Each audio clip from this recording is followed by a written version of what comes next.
Imaginez que votre père soit Mouammar Kadhafi, l'homme qui a dirigé la Libye d'une main de fer pendant 42 ans. Que vous arriverait-il après la chute du régime de votre père? L'histoire des princes qui vivaient autrefois dans des cages dorées en Libye est un exemple douloureux de la façon dont le pouvoir et l'argent peuvent disparaître en un instant. Cette histoire vous touchera profondément. Mouammar Kadhafi fut l'un des dictateurs qui dirigea la Libye de 1969 à 2011. Dans son régime soutenu par de riches ressources pétrolières, ses enfants vivaient comme les véritables princes de Libye. Les 8 enfants qui grandirent dans des palais dorés menaient la vie la plus luxueuse au monde. Jets privés, voyages shopping en Europe, voitures à millions de dollars faisaient partie de leur quotidien. Tandis que le peuple libyen vivait dans la pauvreté, les fils de Kadhafi étudiaient dans les universités les plus prestigieuses d'Occident. Mais tout changea avec le printemps arabe. Après que leur père fut tué par les insurgés en 2011, ce qui arriva à ces 8 enfants fut une véritable tragédie. Certains furent tués, d'autres emprisonnés, d'autres encore condamnés à vivre en exil. Kamis et Saif al-Arab périrent dans les bombardements de l'OTAN. Mohamed et Aïcha vivent en exil à Oman. Saadi se cache en Turquie. Dans cette vidéo, nous racontons l'histoire la plus dramatique de 3 de ses fils. Muatassim, exposé aux balles mortelles, Hannibal, qui a vécu le calvaire de 10 ans de prison, et Saif al-Islam, tué en février 2026. Vous verrez comment les princes de Libye ont vécu un effondrement si profond.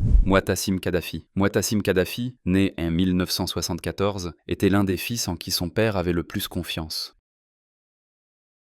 Conseiller à la sécurité nationale en Libye, Muatassim était aussi le bras droit de son père. C'était lui qu'on consultait le plus sur les questions militaires. Il était le plus dur parmi ses frères, en conflit perpétuel avec Saif al-Islam, le réformiste. La vie luxueuse de Muatassim était légendaire. Il séjournait dans des appartements à 5 millions de dollars à New York, faisait du shopping à Milan, voyageait en jet privé à Londres. Il invitait des artistes célèbres comme Beyoncé pour des concerts privés en leur payant des millions de dollars. On disait qu'il dépensait 50 millions de dollars par an en voyage à l'étranger, tandis que le peuple libyen souffrait de la faim, lui dépensait des millions de dollars. Aux yeux du peuple, il était une figure plus détestée que son père. Quand le printemps arabe atteignit la Libye en 2011, Muatassim ne quitta jamais le côté de son père. Alors que ses autres frères fuyaient, lui résista jusqu'au bout. On raconte qu'il dit « Papa, si tu pars, je mourrai avec toi ». Quand les forces d'opposition commencèrent à prendre le contrôle du pays, Muatassim se retira avec son père Mouammar dans leur ville natale de Sirte. C'était leur dernier refuge. Le siège de Sirte dura 3 mois. Les avions de l'OTAN bombardaient constamment la ville. Muatassim et son père furent contraints de se cacher dans des tunnels souterrains. Le prince qui vivait autrefois dans des palais vivait maintenant dans des trous comme des nids de rats. Le 20 octobre 2011, Sirte tomba sous les bombardements de l'OTAN. Mouammar Kadhafi fut d'abord capturé blessé, puis tué par les insurgés. Le même jour, Muatassim fut aussi capturé. Les images vidéo montrent que Muatassim fut d'abord fait prisonnier en bonne santé. Il n'avait que de petites blessures aux mains, mais quelques heures plus tard, le corps sans vie de Muatassim fut retrouvé.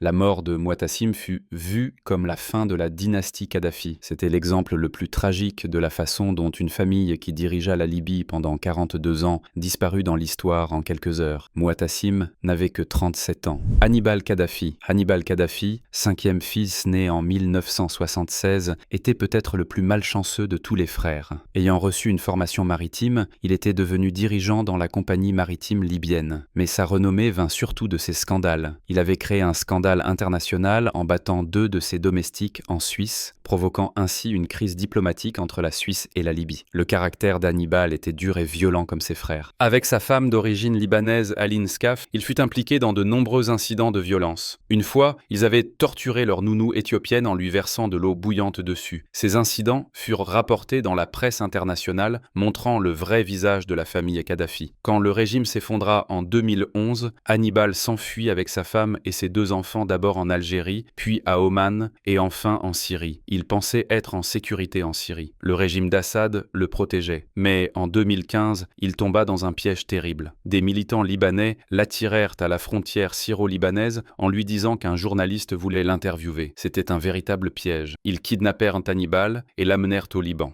Car le Liban voulait connaître le sort du célèbre clerc chiite Moussa Sadr qui avait disparu en 1978. Le régime de Kadhafi aurait pu être responsable de cet événement. Mais voici le côté le plus douloureux de la tragédie. Hannibal n'avait que 2 ans à l'époque. Comment aurait-il pu avoir des informations? Pourtant, le tribunal libanais l'accusa et l'emprisonna. Il allait être jugé pour dissimulation d'informations.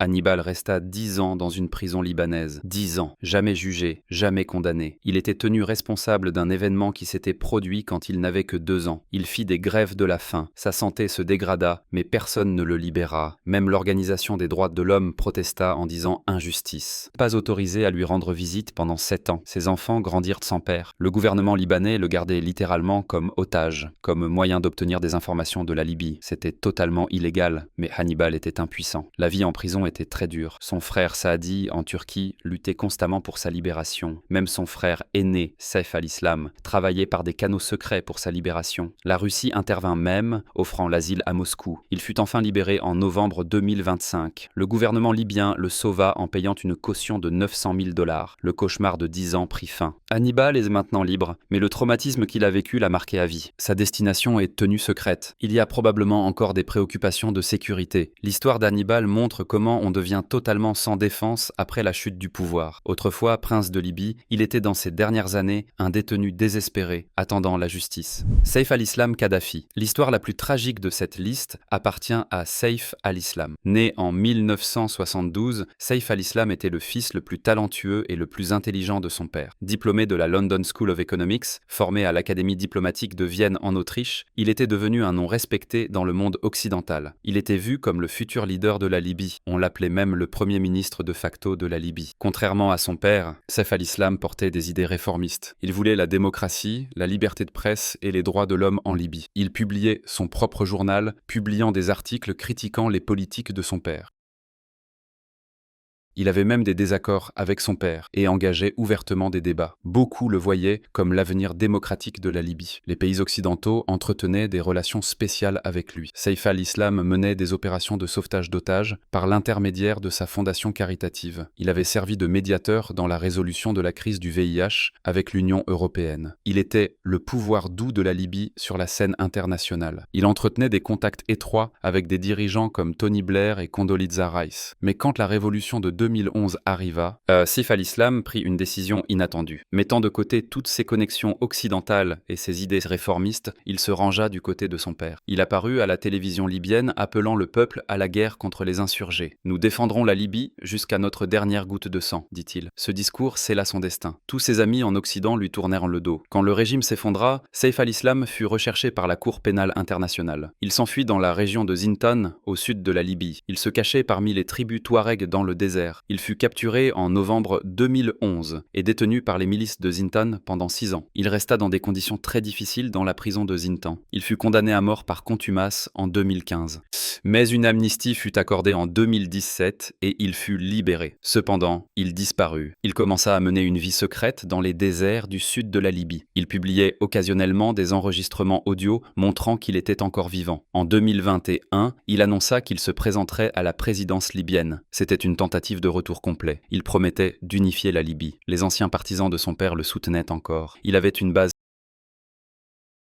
solide dans le sud de la Libye, mais la tragédie ne s'arrêta pas là. Le 3 février 2026, il y a seulement quelques semaines, Saif al-Islam fut tué dans sa maison à Zintan par des hommes masqués dans un assassinat lâche et traître. Qui l'a fait? Pourquoi? On ne le sait pas. Et la Libye, c'est encore dans le chaos et les vestiges des anciens régimes étaient des cibles. Peut-être ceux qui craignaient qu'il reprenne le pouvoir organisèrent-ils cet assassinat. Mort à 54 ans, Saif al-Islam était peut-être la plus grande chance perdue de la Libye. S'il ne s'était pas rangé du côté de son père en 2011, il aurait pu être le leader de la Libye démocratique. Mais son destin fut écrit différemment. La mort de Saif al-Islam marqua la véritable fin de la dynastie Kadhafi. Maintenant, ils ne pourront plus revendiquer aucun pouvoir politique en Libye. Le dernier représentant de la dynastie qui régna pendant 42 ans a aussi disparu dans les pages poussiéreuses de l'histoire. L'histoire de ces 3 frères montre combien le pouvoir est temporaire, que même tombant de très haut, on peut toucher le fond. Les princes qui étaient autrefois les intouchables de la Libye furent finalement confrontés à la mort, à la prison et à l'exil. Quand le pouvoir protège, tout semble possible, mais quand ce pouvoir disparaît, il ne reste que la tragédie. Les fils de Kadhafi ont vécu l'exemple le plus douloureux de cela.